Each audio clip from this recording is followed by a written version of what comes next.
Walker Tea Review. I'm Jason Walker, and I don't like to admit it all that much either, but it is the holiday season, and I don't want to get into gifts and that aspect, but it is a food season as well. There's going to be lots of, often involves family, big dinners, meals with friends, and it can just get heavy on your stomach. Another point is that some studies suggest that a third of the calories that people take on a daily basis come from their drinks. So if you're if you're finding yourself overcompensating on food at this particular point of the year, tea could be an option in that without a lot of added ingredients, as you see me doing here in each day really at Walker Tea Review. You can be reducing some of those that caloric intake by substituting a fruit drink or other sweetened drinks with a quality tea, and it can give your palate a rest as well. So we're going to kind of be looking at a tea that you may be considering along with several others, teas that can help you kind of enjoy, relax, and appreciate the holiday season just a little bit more. So let's go ahead. Look, we've got a green tea. It's a Japanese green. We're going to go ahead and get started with our basic tea equipment here that we have. Make sure you have a good kettle. Make sure you get a kettle that's going to allow you to boil water conveniently, because you don't want to be sitting around a stove necessarily all the time waiting for that to boil. So add about a spoon there, and that's not quite enough, because what I want to do is really cover the bottom inch-and-a-half diameter there, the area of bottom surface of the lid. I'm sorry, the bowl rather. Get a few more leaves. These are fine, very small, delicate leaves. They don't. They can be a little resistant to scooping, but we've got enough there. That looks good. My water has been brought close to a boil, and it's been sitting here and cooling for a couple of minutes now, so it should be a good temperature for this green. I want to add enough water so that a little bit rises up above the lid when I put it on. Kind of locks in the aroma. It doesn't let a lot of air get in and affect the color of the liquor either by doing so. So that looks good. Let me set this aside. Let me get this out of the way so it'll steep over here. And let's talk a little bit about this tea. This is from Teance in California, in the Berkeley area, I believe. This is their YuHua, which is YuHuaRainFlower. The Yu is for rainhua flower, so it's the Chinese name and the English translation right beside. This is a green tea. You can find 2 ounces currently. Of course, there are things that are always in flux during the season, but currently you can find 2 ounces for $38. A little bit of a steeper price. Couple of reasons related to where this tea comes from, the story behind it. From the Nanjing area in Jiangsu province in China, the Nanjing area, the explanation provided on Teance's website tells us that the Nanjing region was given permission to develop a new or unique kind of tea. There's some expert processing involved in shaping these delicate leaves into the right shape. And in doing so, there's a story behind that there was a Buddhist teacher who said that when and if he spoke the truth, let it rain flowers, and the story goes that it did. And so we get the name Rainflower from that story, and that this tea was the Chinese government gave exclusive permission to the Nanjing area to produce this tea, somewhat in relation to or in commemoration of the Nanjing massacre that occurred in occurred in history, World War II history. So not going to go into much more detail. Don't want to get too bogged down in the history of that aspect. But I do want to talk about this tea, about the components of this tea, the character of this tea. So let's go ahead and talk about the dry leaf, the wet leaf and the liquor. And if you're steeping at home, you can be following along. Maybe you'll get some tips. Maybe you'll just be able to taste what I taste.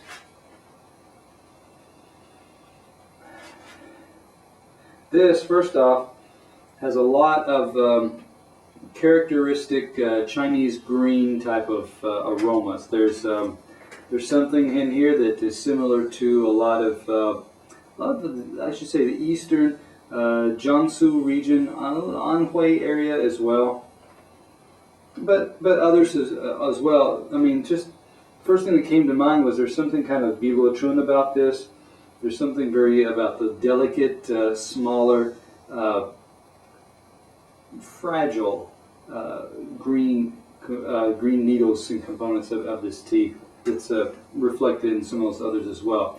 It's got a light lemony citrus type aspect. It's got a bit of a green, again, a green vegetable, something like a green bean. Or you could translate that into just a little bit of a kind of a little bit of a mustard green as well. So that description would fit as well. So looking at this leaf, we also want to talk about the shape of this leaf. And again, this is similar to, or what you're getting is very delicate, small, needle-like shapes, or very thin type of leaves. I'm getting here, here's a set, for example, at least 2 leaves there, but most of them are one leaf.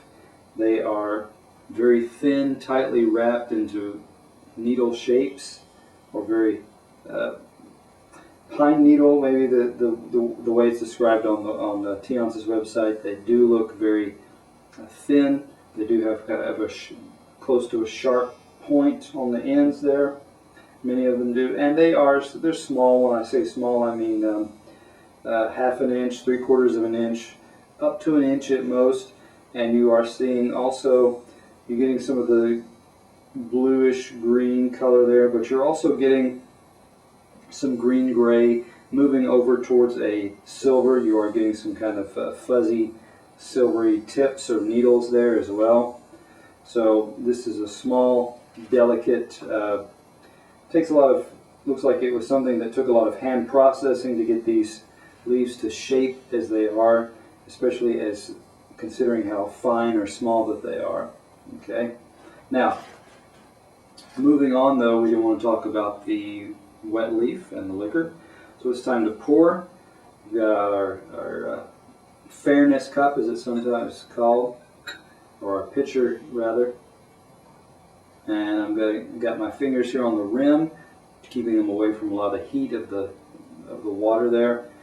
My index finger on the lid to hold the lid in place. You want to turn that so you get those last few drops out of the bottom. The bottom, of course, is often the more thicker, darker, more intense liquor there. So set that aside, leave that for now, because we want to talk about this wet leaf.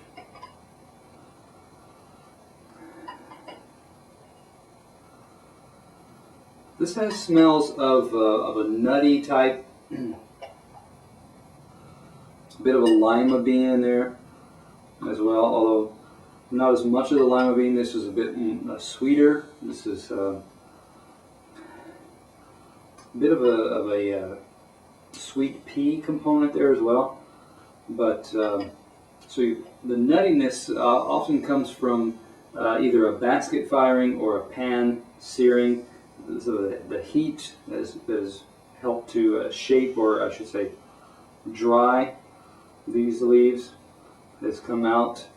And when you look at these leaves, you are getting you're getting a lot of needle type or bud type shapes.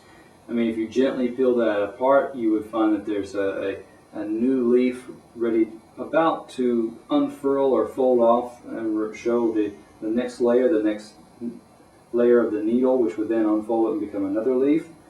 You're noticing that these are kind of a yellow-green, so they're a little bit lighter in color.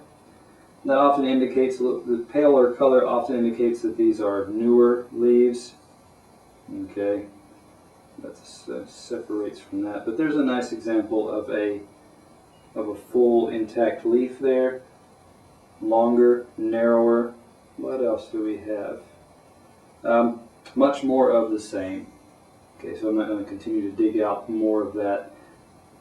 You get some leaves that are, yeah, unfurled, opened up, and then you also get those needles that are still closed up, waiting to open up and release that next leaf. Let's go ahead now, talk a little bit about our liquor.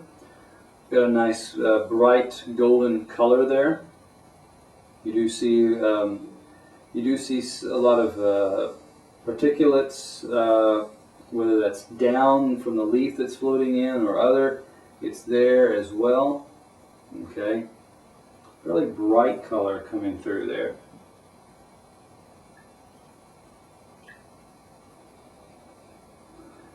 A little bit of a boiled corn.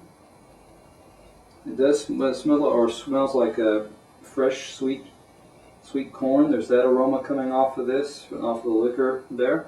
Let's give it a taste now.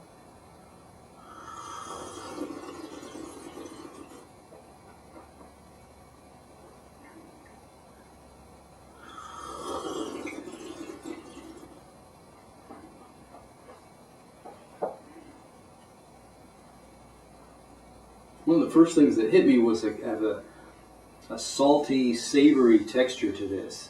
That just it reacts there on the front of the tongue and then the front portion of the tongue, salty in texture there, or salty in taste there.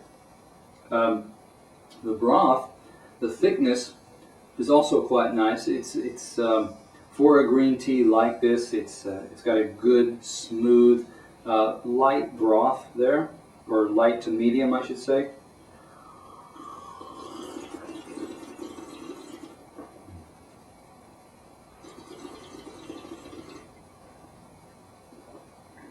In relation to other green teas, it's got a very low astringency.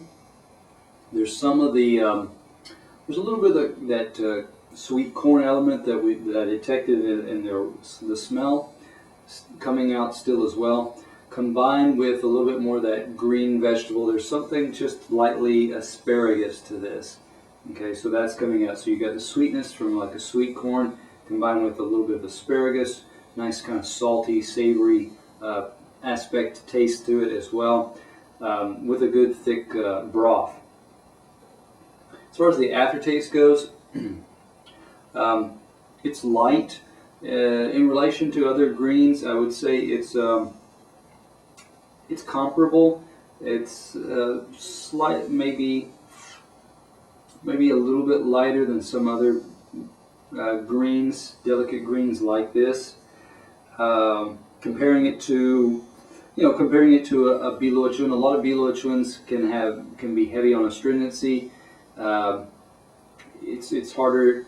At least a lot of the bilochuans that are available right now that I've tasted are heavier in astringency than this.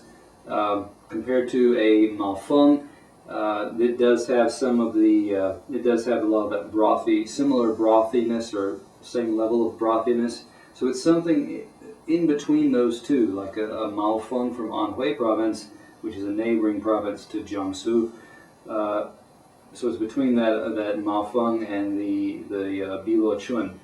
Okay, so if you're familiar with those.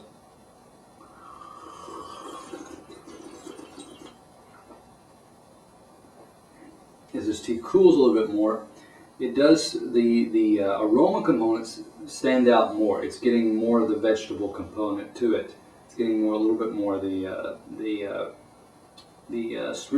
asparagus with a little bit of water chestnut aspect in there as well. So, looking at this tea as a whole, I would give this tea